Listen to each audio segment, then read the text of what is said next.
आइए सुनिए गबन भाग 31। षोडशी के बाद जालपा ने रतन के घर आना जाना कम कर दिया था। केवल एक बार घंटे 2 घंटे के लिए चली जाया करती थी। इधर कई दिनों से मुंशी दयाराम को ज्वर आने लगा था। उन्हें ज्वर में छोड़कर कैसे जाती। मुंशी जी को जरा भी ज्वर आता तो वह बकझक करने लगते। कभी गाते, कभी रोते, कभी यमदूतों को अपने सामने नाचते देखते। उनका जी चाहता कि सारा घर मेरे पास बैठा रहे, संबंधियों को भी बुला लिया जाए जिससे वे सबसे अंतिम भेंट कर लें, क्योंकि इस बीमारी से बचने की उन्हें आशा न थी। यमराज स्वयं उनके सामने विमान लिए खड़े थे। रामेश्वरी और सब कुछ कर सकती थी, उनकी बकझक ना सुन सकती थी। जो ही वह रोने लगते वह कमरे से निकल जाती। उसे भूत बाधा का भ्रम होता था। मुंशी जी के कमरे में कई समाचार पत्रों की फाइल थी, यही उन्हें एक व्यसन था। जालपा का जी वहां बैठे बैठे घबराने लगता तो इन फाइलों को उलट पलट कर देखने लगती। एक दिन उसने एक पुराने पत्र में शतरंज का एक नक्शा देखा, जिसे हल कर देने के लिए किसी सज्जन ने पुरस्कार भी रखा था। उसे ख्याल आया कि जिस ताक पर रमानाथ के बिसात और मोहरे रखे हुए हैं, उस पर एक किताब में कई नक्शे भी दिए हुए हैं। वह तुरंत दौड़ी हुई ऊपर गई और कॉपी उठा लाई। यह नक्शा उस कॉपी में मौजूद था, और नक्शा ही न था, उसका हल भी दिया हुआ था। जालपा के मन में सहसा यह विचार चमक पड़ा, इस नक्शे को किसी पत्र में छाप दो तो कैसा हो, शायद उनकी निगाह पड़ जाए। यह नक्शा इतना सरल तो नहीं है कि आसानी से हल हो जाए। इस नगर में जब कोई उनका सानी नहीं है तो ऐसे लोगों की संख्या बहुत नहीं हो सकती जो यह नक्शा हल कर सके। कुछ भी हो, जब उन्होंने यह नक्शा हल किया है तो इसे देखते ही फिर हल कर लेंगे। जो लोग पहली बार देखेंगे उन्हें 2-1 दिन सोचने में लग जाएंगे। मैं लिख दूंगी कि जो सबसे पहले हल कर ले उसी को पुरस्कार दिया जाए। जुआ तो है ही, उन्हें रुपए ना भी मिले तो भी इतना तो संभव है कि हल करने वालों में उनका नाम भी हो। कुछ पता लग जाएगा। कुछ भी ना हो तो रुपए ही तो जाएंगे। 10 रुपए का पुरस्कार रख दूं। पुरस्कार कम होगा तो कोई बड़ा खिलाड़ी इधर ध्यान ना देगा। यह बात भी रमा के हित की ही होगी। इसी उधेड़बुन में वह आज रतन से ना मिल सकी। रतन दिन भर तो उसकी राह देखती रही। जब वह शाम को भी न गई तो उससे रहा न गया। आज वह पति शोक के बाद पहली बार घर से निकली। कहीं रौनक न थी, कहीं जीवन न था, मानो सारा नगर शोक मना रहा है। उसे तेज मोटर चलाने की धुन थी, पर आज वह तांगे से भी कम जा रही थी। एक वृद्धा को सड़क के किनारे बैठे देखकर उसने मोटर रोक दी और उसे 4 आने दे दिए। कुछ आगे और बढ़ी तो 2 कांस्टेबल एक कैदी को लिए जा रहे थे। उसने मोटर रोककर एक कांस्टेबल को बुलाया और उसे 1 रुपया देकर कहा, इस कैदी को मिठाई खिला देना। कांस्टेबल ने सलाम करके रुपए ले लिया। दिल में खुश हुआ, आज किसी भाग्यवान का मुंह देखकर उठा था। जालपा ने उसे देखते ही कहा, क्षमा करना बहन, आज मैं ना आ सकी। दादाजी को कई दिन से ज्वर आ रहा है। रतन ने तुरंत मुंशी जी के कमरे की ओर कदम उठाया और पूछा, यही है ना? तुमने मुझसे न कहा? मुंशी जी का ज्वर इस समय कुछ उतरा हुआ था। रतन को देखते ही बोले, बड़ा दुख हुआ देवी जी, मगर ये तो संसार है। आज एक की बारी है, कल दूसरे की बारी है। यही चल चलाव लगा हुआ है। अब मैं भी चला नहीं बच सकता। बड़ी प्यास है, जैसे छाती में कोई भट्ठी जल रही हो। फूंका जाता हूं, कोई अपना नहीं होता। भाई जी, संसार के नाते सब स्वार्थ के नाते हैं। आदमी अकेला हाथ पसारे एक दिन चला जाता है। हाय हाय, लड़का था वह भी हाथ से निकल गया, न जाने कहां गया। आज वह होता तो एक पानी देने वाला तो होता। ये 2 लौंडे हैं, इन्हें कोई फिक्र ही नहीं मैं मर जाऊं या जी जाऊं। इन्हें 3 वक्त खाने को चाहिए, 3 वक्त पानी पीने को, बस, और किसी काम के नहीं। यहां बैठते दोनों का दम घुटता है। क्या करूं, अब की ना बचूंगा। रतन ने तस्कीन दी।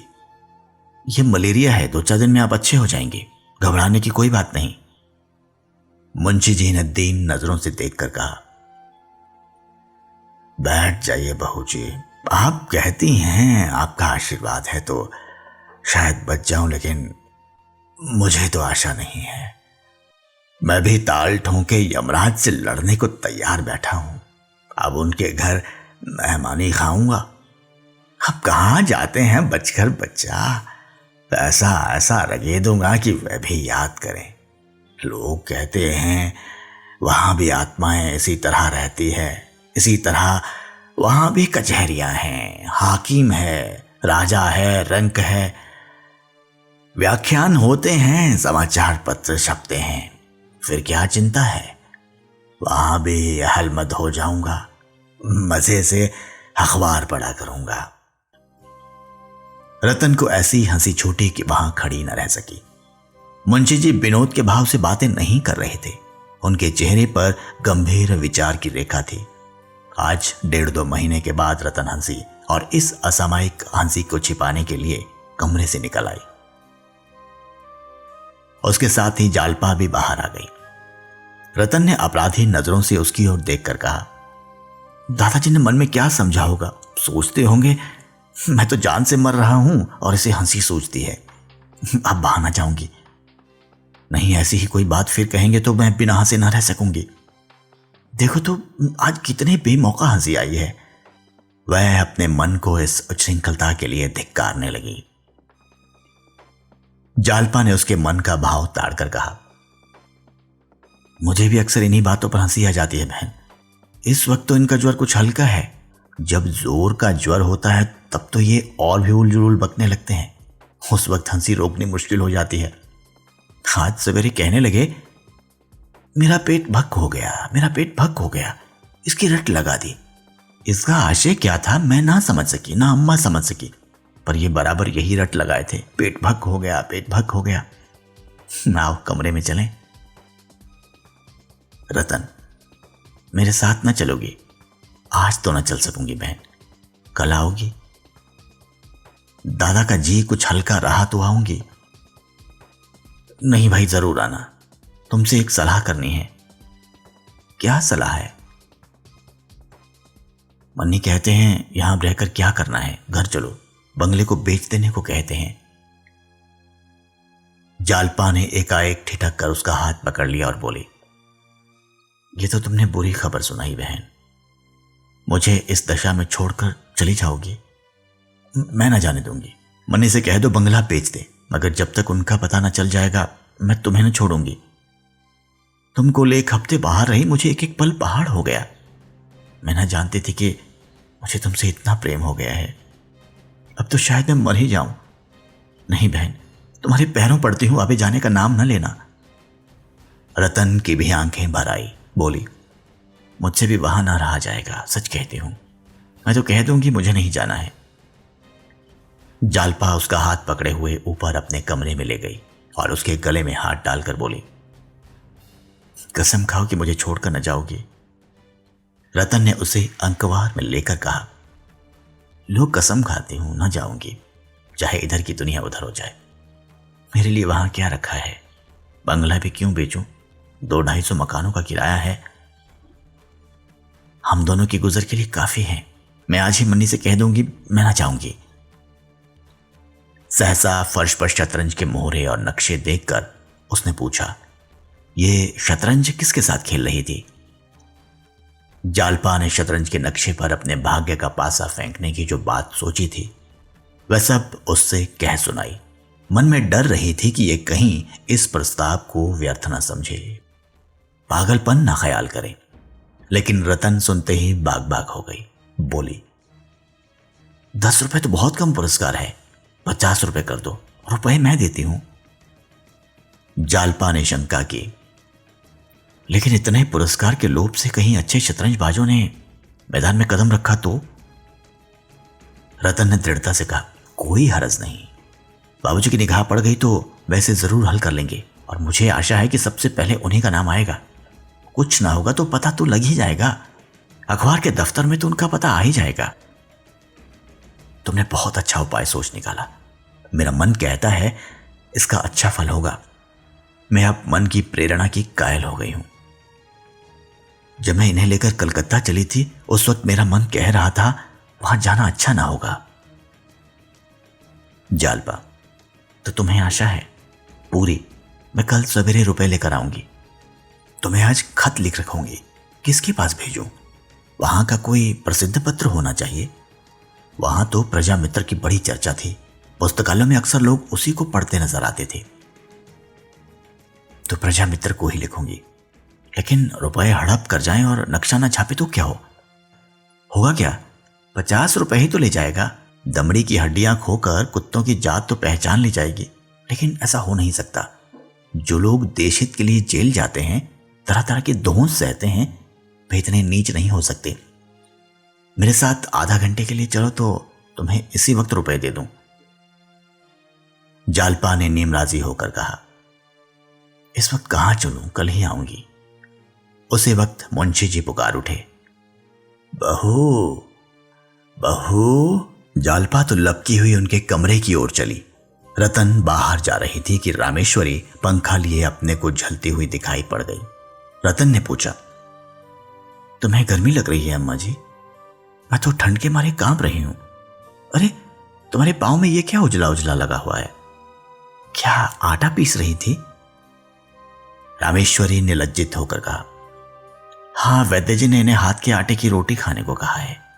बाजार में हाथ का आटा कहाँ मयस्सर है। मोहल्ले में कोई पिसनहारी नहीं मिलती। मजूरी ने तक चक्की से आटा पिसवा लेती है। मैं तो एक आना शेर देने को राजी हूं पर कोई मिलती ही नहीं। रतन ने अचंभे से कहा, तुमसे चक्की चल जाती है? रामेश्वरी ने झेप से मुस्कुराकर कहा, कौन बहुत था, पाव भर तो 2 दिन के लिए हो जाता है। खाते नहीं एक और भी। बहू पीसने जा रही थी लेकिन फिर मुझे उनके पास बैठना पड़ता। मुझे रात भर चक्की पीसना गौ है, उनके पास घड़ी भर बैठना गौ नहीं। रतन जाकर जांत के पास 1 मिनट खड़ी रही, फिर मुस्कुराकर माची पर बैठ गई और बोली, तुमसे तो अब जांत ना चलता होगा मां जी। लाओ थोड़ा सा गेहूं मुझे दो, देखूं तो। रामेश्वरी ने कानों पर हाथ रखकर कहा, अरे नहीं बहू, तुम क्या पीसोगी, चलो यहां से। रतन ने प्रमाण दिया, मैंने बहुत दिनों तक पीसा है मां जी। जब मैं अपने घर थी तो रोज पीसती थी। मेरी अम्मा, लाओ थोड़ा सा गेहूं। हाथ दुखने लगेगा, छाले पड़ जाएंगे। कुछ नहीं होगा मां जी, आप गेहूं तो लाइए। रामेश्वरी ने उसका हाथ पकड़कर उठाने की कोशिश करके कहा, गेहूं घर में नहीं है, अब इस वक्त बाजार से कौन लाए। अच्छा चलिए मैं भंडारे में देखूं, गेहूं होगा कैसे नहीं। रसोई की बगल वाली कोठरी में सब खाने पीने का सामान रहता था। रतन अंदर चली गई और हांडियों में टटोल टटोल कर देखने लगी। एक हांडी में गेहूं निकल आई, बड़ी खुश हुई, बोली, देखो मां जी निकले कि नहीं, तुम मुझसे बहाना कर रही थी। उसने एक टोकरी में थोड़ा सा गेहूं निकाल लिया और खुश खुश चक्की पर जाकर पीसने लगी। रामेश्वरी ने जाकर जालपा से कहा, बहू पे जांत पर बैठी गेहूं पीस रही है, उठाती हूं उठती ही नहीं, कोई देख ले तो क्या कहे। जालपा ने मुंशी जी के कमरे से निकलकर सास की घबराहट का आनंद उठाने के लिए कहा, ये तुमने क्या गजब किया अम्मा जी, सचमुच कोई देख ले तो नाक ही कट जाए। चलिए जरा देखूं। रामेश्वरी ने बेवशता से कहा, क्या करूं, मैं तो समझा के हार गई, मानती ही नहीं। जालपा ने जाकर देखा तो रतन गेहूं पीसने में मगन थी। विनोद के स्वाभाविक आनंद से उसका चेहरा खिला हुआ था। इतनी ही देर में उसके माथे पर पसीने की बूंदें आ गई थी। उसके बलिष्ठ हाथों में जांत लट्टू के समान नाच रहा था। जालपा ने हंसकर कहा, ओरी आटा महीन हो, नहीं पैसे ना मिलेंगे। रतन को सुनाई न दिया, बहरों की भांति अनिश्चित भाव से मुस्कुराई। जालपा ने और जोर से कहा, आटा खूब महीन पीसना, नहीं पैसे ना पाएगी। रतन ने भी हंसकर कहा, जितना महीन कहिए उतना महीन पीस दूं बहू जी, पिसाई अच्छी मिलनी चाहिए। जालपा, धेले सेर ही सही, मुंह धोआओ, धेले सेर मिलेंगे। मैं ये सब पीस कर उठूंगी, तुम यहां क्यों खड़ी हो? आ जाऊं, मैं भी खींच दूं।